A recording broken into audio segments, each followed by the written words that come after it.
राम राम दोस्तों। आज से आपको मैं जीके भी पढ़ाने जा रहा हूँ। जीके के अंदर मैं आपको इतिहास के पार्ट कराऊंगा। इतिहास दिखने में तो आसान लगता है, लेकिन वास्तव में आसान होता नहीं है। याद करने में परेशानी आती है। आपको मैं इस परेशानी का समाधान करूँगा। सबसे पहले अपन पढ़ते हैं प्राचीन भारत का इतिहास।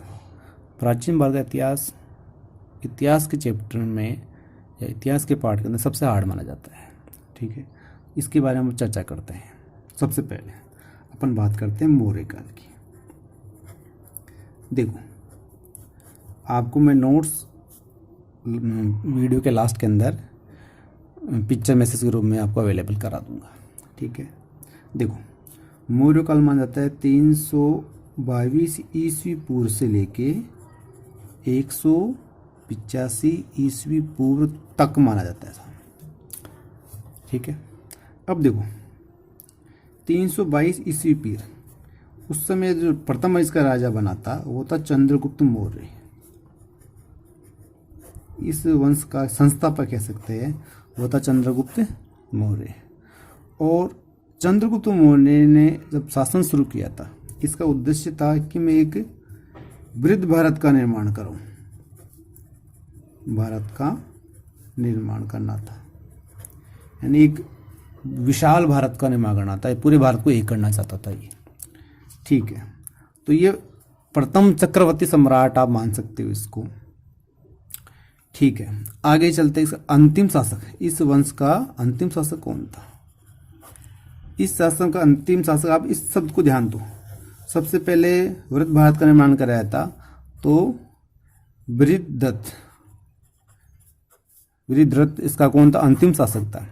इसकी हत्या कौन करता है? इसका सेनापति, वृद्धदत्त का सेनापति का नाम था पुष्यमित्र सूंग। यानी सेनापति मित्र तो होता है, लेकिन मित्र से क्या था? दुश्मन था वो। पुष्यमित्र सूंग ने इसकी हत्या करी और सूंग राजवंश की स्थापना करता है। वो किसी करता है? सूंग राजवंश की स्थापना करता है। देखो दोस्तों, आपको मैं एक चीज क्लियर करता हूं। ये 322 ईस्वी पूर्व मैंने लिखा।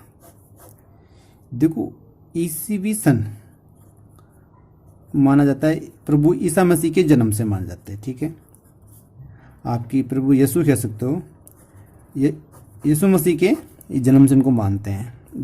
1 से शुरुआत करता है और अभी चल रहा है 2020 ईस्वी चल रहा है। ठीक है, इससे पहले ईस्वी पूर्व है।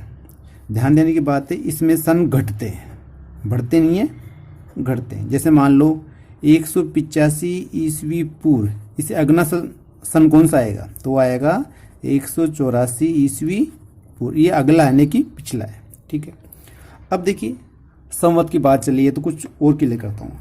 अपने 2 संवत और चलते हैं। शक संवत। ठीक है, शक संवत क्या है? अपना राष्ट्रीय संवत है। भारत का क्या है? ये राष्ट्रीय संवत माना जाता है, शक संवत। अब साहब, ये शक संवत कब से शुरू हुआ? शक संवत होता है वो 78 ईस्वी से शुरू हुआ था। कब शुरू हुआ था? 78 ईस्वी से।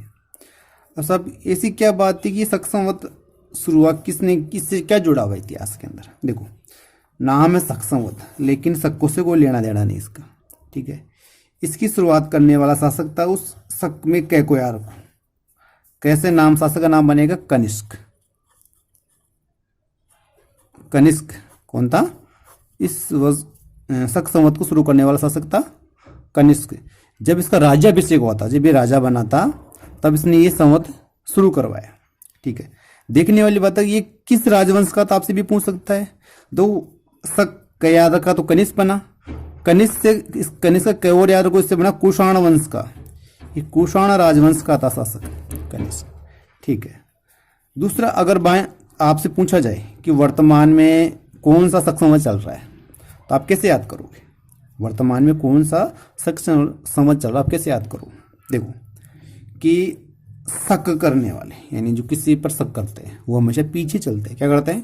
पीछे। अपन लोग ज़्यादा शक करते हैं तो क्या होगा? अपन पीछे, आगे नहीं है, पीछे।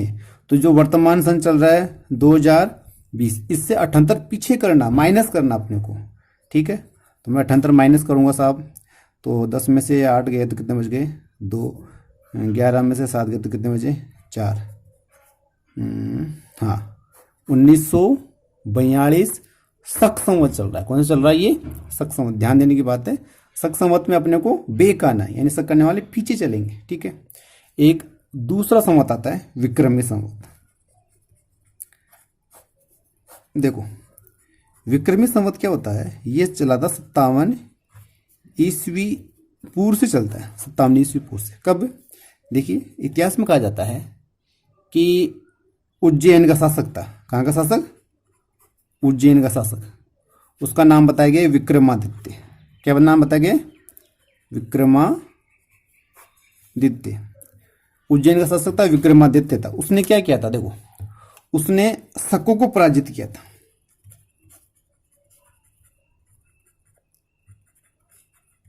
शकों क्या क्या पराजित करने वाला शासक था विक्रमादित्य। 2, उसने इनको हराया, इस उपलक्ष्य में उसने विक्रमी संवत शुरुआत किया, इनको शकों को हराने के उपलक्ष्य में। देखो मैंने ऊपर बताया था शक संवत, उसमें शकों को कहीं लेना देना नहीं था, लेकिन विक्रमी संवत उल्टा, उसमें शक का वो नाम नहीं आ रहा लेकिन शकों को लेना देना है। तो शकों को हराने के उपलक्ष्य में उज्जैन के शासक विक्रमादित्य ने, देखो विक्रमादित्य की उपाधि है, भारतीय इतिहास में 14 विक्रमादित्य हुए। कितने हुए हैं, 14। और सबसे प्रसिद्ध है चंद्रगुप्त द्वितीय विक्रमादित्य के नाम से। गुप्त वंश का शासक है चंद्रगुप्त द्वितीय, वो चंद्रगुप्त विक्रमादित्य के नाम से प्रसिद्ध, सबसे प्रसिद्ध ये है। और कुल कितने हुए, 14। भारतीय इतिहास में 14 विक्रमादित्य हुए हैं। उनमें से साहब एक विक्रमादित्य ने 57 ईस्वी पूर्व अपने किसकी शुरुआत करी थी, विक्रमी संवत की शुरुआत करी थी। अब कैसे वर्तमान में निकालना चाहिए, कैसे करेंगे, अपन 2020 चल रहा है, इसमें अपन 57 जोड़ देंगे। 57 क्या करेंगे, जोड़ेंगे, तो साहब बन रहा है 2077। 2077 विक्रमी संवत चल रहा है। कौन सा चल रहा है अभी, 2077 विक्रमी संवत चल रहा है। ध्यान देने की बात है, अपने को शकों के बारे में पूछे, शक संवत के बारे में पूछा जाए तो शक में तो माइनस करना है, शक करने वाले पीछे रहेंगे तो माइनस कर दोगे, और विक्रमी संवत में अपन 57 प्लस करेंगे, उसमें 78 माइनस करना है और इसमें 57 प्लस करना है। चलो दोस्तों, अपने जो मुख्य जो अपना टॉपिक है चंद्रगुप्त मौर्य, उसके बारे में चर्चा करते हैं। देखो आप, चंद्रगुप्त मौर्य वे उनके गुरु चाणक्य के बारे में तो आप जानते होंगे, चंद्रगुप्त मौर्य और चाणक्य। इससे पहले थोड़ा अपन चाणक्य के बारे में जानते हैं।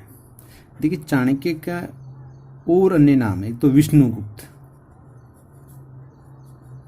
जो बताया गया विष्णुगुप्त, दूसरा है कौटिल्य। अभी नामों में थोड़ा अपन चर्चा करते हैं। देखो चंद्रगुप्त के गुरु जो चाणक्य थे, उनके बचपन का नाम था कौटिल्य। अब इनके पिताजी यानी चाणक्य के पिता का नाम था चाणक, जो एक अध्यापक थे, शिक्षक थे वो। लेकिन जो नंदवंश उस समय, तत्कालीन समय में नंदवंश का शासन था, उस समय घनानंद राजा था। उस घनानंद से, उसकी नीतियों से ये विरोध करते थे। उसकी जो राजकारी नीति थी, ये जो वो प्रजा पर अत्याचार करता था, उसका विरोध करते थे चाणक। ठीक, अब इन्होंने अपने मित्र, इनका मित्र था सक्टार, जो एक आमात्य यानी मंत्री के पद पर था। दोनों ने मिलकर राजद्रोह करने की कोशिश की। जब धनानंद को पता चला कि साहब ये अब मेरे खिलाफ क्या कर रहे हैं, राजद्रोह कर रहे हैं, तो धनानंद ने इनके पिता का सर कटवा दिया। सर कटवा के पूरे नगर में उसको प्रचारित करवाया। तो इससे क्या हुआ, चाणक्य बहुत दुखी हुए कि मेरे पिता की हत्या कर दी गई धनानंद द्वारा। ठीक है साहब।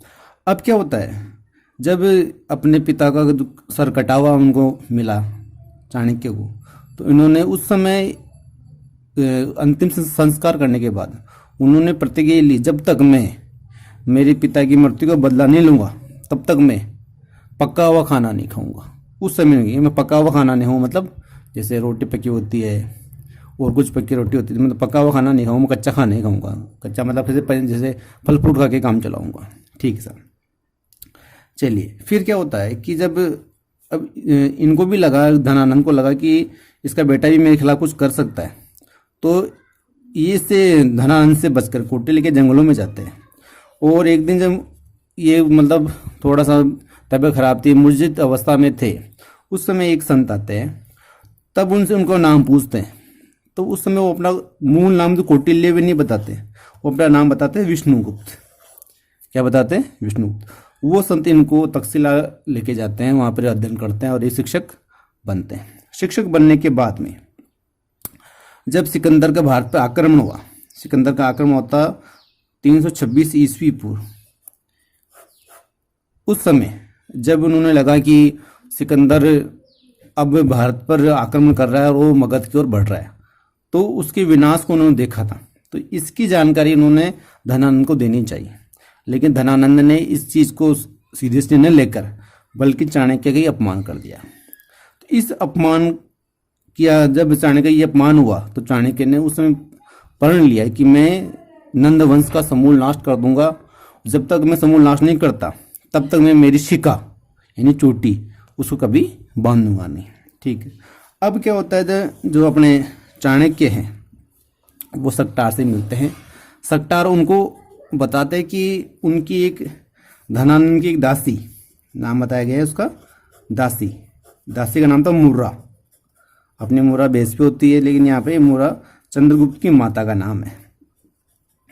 देखो उनका प्रारंभिक जीवन चंद्रगुप्त मौर्य का वो स्पष्ट नहीं है, बहुत सी किताबों में अलग अलग दे रखा है, तो वो क्लियर नहीं है। तो अपन बेसिकली चीज़ देखेंगे। अब चंद्रगुप्त के बारे में बताते कि वो अच्छा एक व्यक्ति है, आप उनको आगे उसके साथ लेकर अपन इसका धनानंद का अंत कर सकते हैं। ठीक है। जब चाणक्य चंद्रगुप्त से मिलते उस समय चंद्रगुप्त एक खेल खेल रहा था। कौन सा खेल? देखो अपन जनरली क्रिकेट खेलते, गिल्ली डंडा खेलते और दूसरे छोटे मोटे जो भी खेल हो वो खेलते, लेकिन ये अद्वितीय प्रतिभा का धनी था। तो मतलब कुछ खेल खेल रहा था, वो कुछ स्पेशल था। यानी एक तरह से मान लो किलो से खेल रहा था। किससे खेल रहा था? किलो से। तो उस खेल का नाम अपन बताते हैं राज किलम। क्या नाम बताया गया? राज किलम।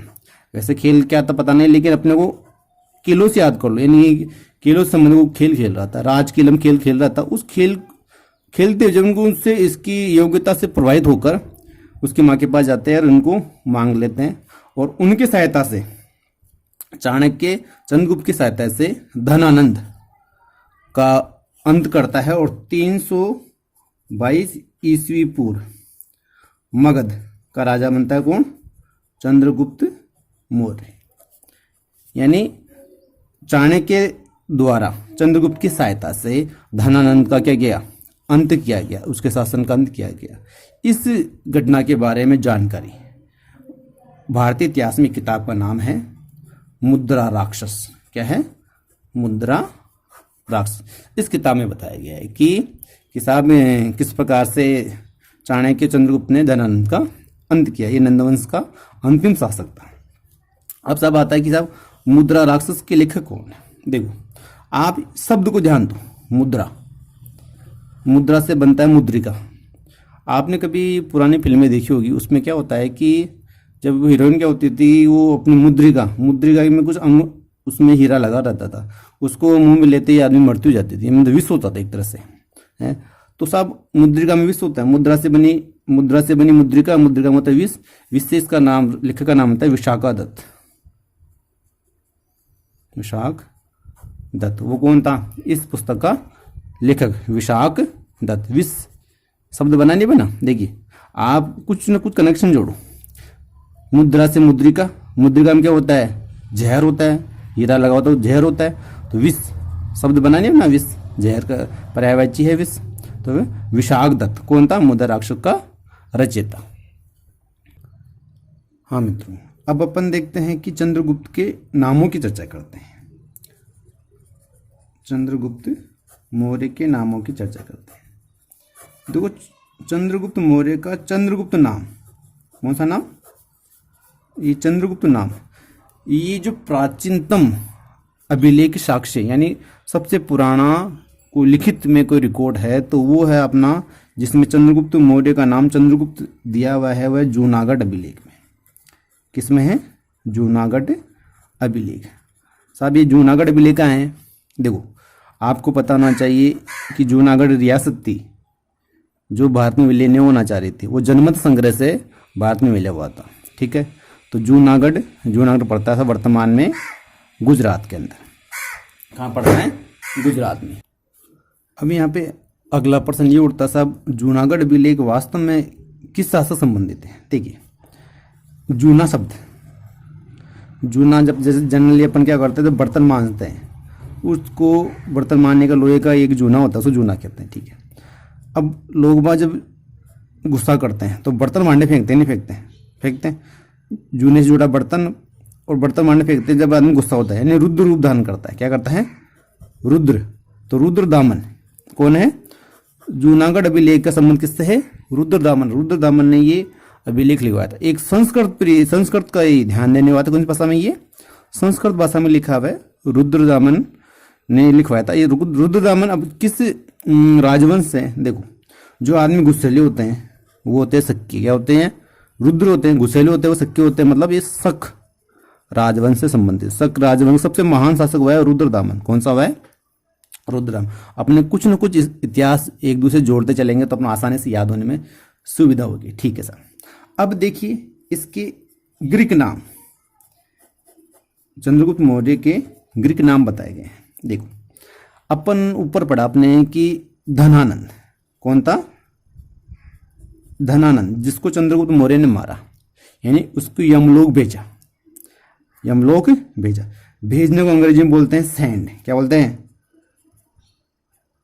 सेंड्रोकोटस। सेंड्रोकोटस। क्या नाम दिया गया? सेंड्रोकोटस। धनानंद को भेजा, भेजना सेंड, सेंड से अब शब्द बना सेंड्रोकोटस। किसे कहा गया?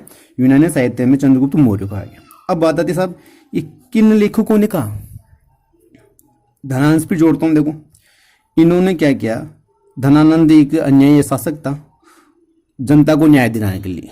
क्या न्याय देंगे? न्याय दिलाने को सीधा ही कहा भेजा? हम लोग भेजा। ठीक है, अब दो शब्द इसमें और जुड़े हैं। सीधा भेजा यानी स्ट्रेट,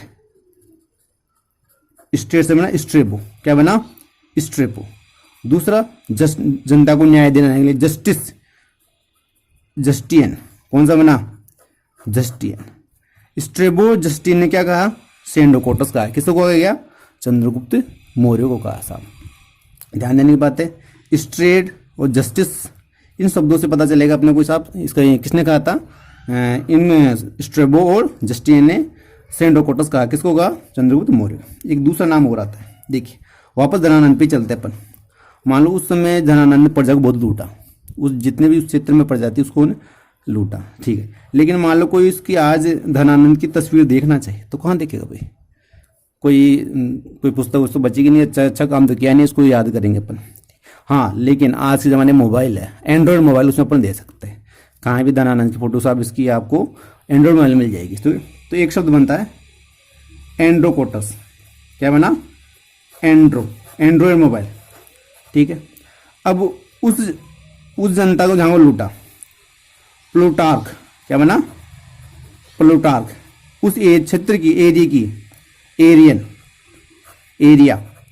देखो धनानंद ने जिस एरिया की जनता को लूटा था वो आज उसको देखना चाहे तो वो एंड्रो मोबाइल में दे सकते हैं। एंडोकोटस ने, प्लूटार्क ने, और एरियन वो क्या कहते हैं इसको?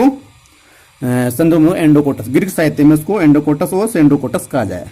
किसको? चंद्रगुप्त मौर्य। किसने कहा? मैंने आपको ये बता दिया, एक इतिहास जोड़ के देखना। ठीक है, अब साहब ये शब्द चंद्रगुप्त मौर्य को कहा, यानी ग्रीक साहित्य में चंद्रगुप्त मौर्य को एंडोकोटस और सेंडोकोटस कहा गया है साहब। तो ये बात पता किसने लगाई? जिज्ञासा की बात है। देखो अपन क्या होता है, जैसे कुछ समस्या आ जाए और जब इस समस्या का समाधान करते हैं तो अपने बहुत खुशी होती है, बहुत जोश आता अपने में। क्या आता है? यानी मैं पढ़ता हूँ और मुझे लगा कि यार वास्तव में ये दोनों कौन थे? चंद्रगुप्त मौर्य था। मुझे किसी को नहीं पता, मुझे पता चला तो मुझे बहुत एक अपनी पढ़ाई पर या अपने दिन पर बहुत जोश आएगा। क्या आएगा? जोश। तो आप उसी जोश को यार को, उसका नाम था विलियम जोन्स। कौन था? विलियम जोन्स, जिसने पता ये लगाया कि साहब ये आपको सेंडोकोटस, और एंडोकोटस कौन है, ये चंद्रगुप्त मौर्य ही है। कौन है ये, चंद्रगुप्त मौर्य। जोश आ गया इसमें, क्या आ गया, जोश से याद रखना, ये जोन्स बना ना, इसमें जो शब्द जुड़ा, ठीक है। तो जोश आया यहाँ साहब, मैंने पता लगा लिया साहब ये सेंडोकोटस, एंडोकोटस कौन है साहब, ये तो चंद्रगुप्त मौर्य ही साहब, है कि नहीं है। अब देखो अपन चंद्रगुप्त मौर्य के वंश की बात करते हैं, यानी किस वंश का माना गया है साहब। ये बहुत अच्छी बात है, अब जानना चाहिए किस वंश का है किसका नहीं है साहब। तो देखो इसको शूद्र माना है। क्या माना है, शूद्र। किसने माना, देखो कैसे याद करोगे, शूद्र किसने माना कि साहब ये चाणक्य के पास आया। चाणक्य ब्राह्मण था, प्रकांड विद्वान ब्राह्मण था। तो सब जब किसी ब्राह्मण संपर्क में, तो अचानक से अपन किसी को मिलते ही फर्स्ट टाइम से ब्राह्मण बना सकते, स्टार्टिंग शूद्र माना। क्या माना उसको, ब्राह्मण साहित्य में कहा गया है। कैसे कहा गया है, ब्राह्मण साहित्य में इसको कहा गया है, शूद्र कहा गया है, ठीक है। इसके उसी समय एक अपनी जो पुस्तक थी जिसके बारे में चाणक्य और धनानंद और चंद्रगुप्त मौर्य के बारे में चर्चा की गई है, वह है मुद्रा राक्षस। क्या कहा है, मुद्रा। तो मुद्रा राक्षस में इसको भी निम्न कुल का माना, वहाँ भी क्या माना है, इसको निम्न कुल का माना गया है। किसमें, मुद्रा राक्षस के अंदर से, ठीक है। उस कुल का नाम बताया, वर्षल कुल का नाम बताया, ठीक है। चलो सर, दूसरी ये तो मान लिया। अब इसको क्षेत्रीय भी मानते कुछ। अब क्षेत्रीय कौन मानते हैं, अपन आगे पढ़ेंगे कि चंद्रगुप्त मौर्य जैन धर्म अपना लेता है। क्या कर लेता है, जैन धर्म। अब उसको जैन धर्म अपनाए तो जैन धर्म कोई राजा जैन धर्म अपना रहा है तो उसको वो निम्न थोड़ी माने, उसको अच्छा कैटेगरी देंगे, तो उसको क्षेत्रीय माना गया। एक तो जैन, और जैन के समकालीन धर्म था बौद्ध धर्म। कौन था, तो जैन और बौद्ध साहित्य में इसको क्या माना गया है, क्षेत्रीय माना गया है। कोई प्रॉब्लम नहीं साहब, ठीक है। अब आते साहब अर्थशास्त्र। अर्थशास्त्र किसी पुस्तक थी भाई, अर्थशास्त्र भाई चाणक्य की पुस्तक है। तो भाई चाणक्य इसको निम्न मानेगा, नहीं साहब, वो उसको मानेगा कुलीन। क्या माना, कुलीन माना है इसको, और उच्च कोटि का विद्वान माना है, उच्च कोटि का माना है इसको, यानी इसको कुलीन माना है और उच्च कोटि माना किसी चाणक्य ने, ठीक है। अब आता है सब ग्रीक साहित्य में। किसी बात करते हैं, ग्रीक साहित्य में। देखो आगे अपन पढ़ेंगे कि चंद्रगुप्त मौर्य ग्रीक राजकुमारी से शादी करता है। तो साहब ये उनका तो जवाई लगा, तो ये जवाई को थोड़ी बताएंगे हम हमारा जवाई साहब निम्न जाति का है, नहीं। ये क्या कहते हैं, उनको निम्न परिस्थितियों में जन्मा, यानी है तो आदमी अच्छा लेकिन परिस्थितियां निम्न थी, उसकी जो कंडीशन थी वो अच्छी नहीं थी। तो ये अपने जमाए को उन्होंने क्या कहा, निम्न परिस्थिति में जन्मा हुआ व्यक्ति है साहब, आदमी उच्च कुल का लेकिन परिस्थितियां कमजोर थी, गरीबी में निकला हुआ आदमी है। चलो ठीक साहब, ये बात हो गई। अब साहब वर्तमान में अपने इतिहासकार है रोमिला थापर। रोमिला थापर ये क्या करेंगे भाई, देखो इतिहासकार होते हैं मध्य मार्ग अपनाते हैं, न ज़्यादा किसी बुराई करेंगे न ज़्यादा किसी की अच्छा के बीच का मान। इनको मान लिया साहब वैश्य। क्या माना इन्होंने, रोमिला थापर ने वैश्य माना। क्लियर दोस्तों। एक कथन आया है, किसी विद्वान ने कहा है कि चंद्रगुप्त मौर्य ने 6 लाख की सेना लेकर, कितने लाख की, 6 लाख की सेना के साथ में संपूर्ण भारत को रोन डाला, ठीक है। और उसने सिकंदर से मुलाकात करी थी। किससे मुलाकात करी थी, सिकंदर से मुलाकात करी थी। अब किसने कहा सा, देखो अब चंद्रगुप्त मौर्य ने भारत को लूटा, तो वो एक न्याय के लिए लूटा था, गलत बात थोड़ी थी, न्याय के लिए लूटा है। मतलब उसका उस समय नंदवंश का भ्रष्टाचारी शासन था, उसको हटाकर न्याय स्थापित किया, ठीक है। न्याय को बोलते जस्टिस, तो एक शब्द बना जस्टिन, ठीक है। एक तो आ गया अपना जस्टिन। दूसरा लूटा, लूटा एक शब्द छिपा था इसमें, प्लूटार्क में बताया नहीं बताया था, प्लूटार्क। इन दोनों ने ये चीज़ कही है, क्या कही है कि साहब 6 लाख की सेना के साथ में पूरे भारत को रोन डाला सिकंदर ने, चंद्रगुप्त मौर्य ने, और वो सिकंदर से मिला था। किससे मिला था, सिकंदर से भेंट हुई थी उसकी, ये नहीं सिकंदर से लड़ाई करी, नहीं, उसने मुलाकात करी थी सिकंदर से। एक बात और कहा जाता है कि जब शुरुआती दौर में उसमें चंद्रगुप्त मौर्य की सहायता करी थी साहब हिमालय क्षेत्र में रहने वाले एक राजा ने। अब हिमालय पर्वत है तो राजा का नाम था प्रवर्तक। क्या नाम था, प्रवर्तक। उस राजा ने चंद्रगुप्त मौर्य की सहायता करी थी साहब, ठीक है। इसके अलावा एक चीज़ और कही जाती है कि चंद्रगुप्त मौर्य ने भारत की वैज्ञानिक सीमा को प्राप्त किया। वैज्ञानिक सीमा कौन सी भाई? हिंदुकुश पर्वत। हिंदुकुश पर्वत, हिंदुकुश पर्वत साहब वैज्ञानिक सीमा कैसे हुई है? आप देखो, ये हिमालय पर्वत है और इधर आपके ये पाकिस्तान है, पाकिस्तान इधर से एक आती है सीमा, यानी ऐसे भारत की सीमा ये बनती है, पर्वतों की सीमा। तो ये वैज्ञानिक सीमा को कह सकते हो अपन है। तो इस सीमा को पार किसने पाया था साहब? वो पाया था साहब अपने चंद्रगुप्त मौर्य ने, जिसको पाने के लिए 18वीं और 19वीं शताब्दी में अंग्रेज प्रयास करते रहे, लेकिन वो इस सीमा को प्राप्त नहीं कर सके जो चंद्रगुप्त मौर्य ने प्राप्त करी थी। हिंदुकुश पर्वत तक अपने उसका साम्राज्य था। ठीक है, ये कथन किसने कहा है? देखो, अब किसमें एक आप कैसे एक याद करोगे? अंग्रेज इस चीज को जीतने की इच्छा करते रहे। जीतो इंग्लिश में बोलते हैं विन, क्या था? जीतो अंग्रेजी में बोलते हैं विन। ठीक है, तो नाम बना विंसेंट। क्या नाम है? विन यानी जीतना, विंसेंट। याददाश्त रहा, स्मृति में राम कहते हैं स्मिथ। विंसेंट स्मिथ कौन कहता है? विंसेंट स्मिथ की चंद्रगुप्त मौर्य ने भारत की जो वैज्ञानिक सीमा है हिंदुकुश पर्वतों को प्राप्त किया, जिसको अंग्रेजों ने 18वीं और 19वीं शताब्दी में प्राप्त करने का प्रयास किया था, यानी उसको जीतने का प्रयास किया था, लेकिन जीत नहीं पाए। विंसेंट स्मिथ स्मृति, अंग्रेजों की जीतने की इच्छा केवल स्मृति में, यादों में रही, जीत नहीं पाए वो। ठीक है।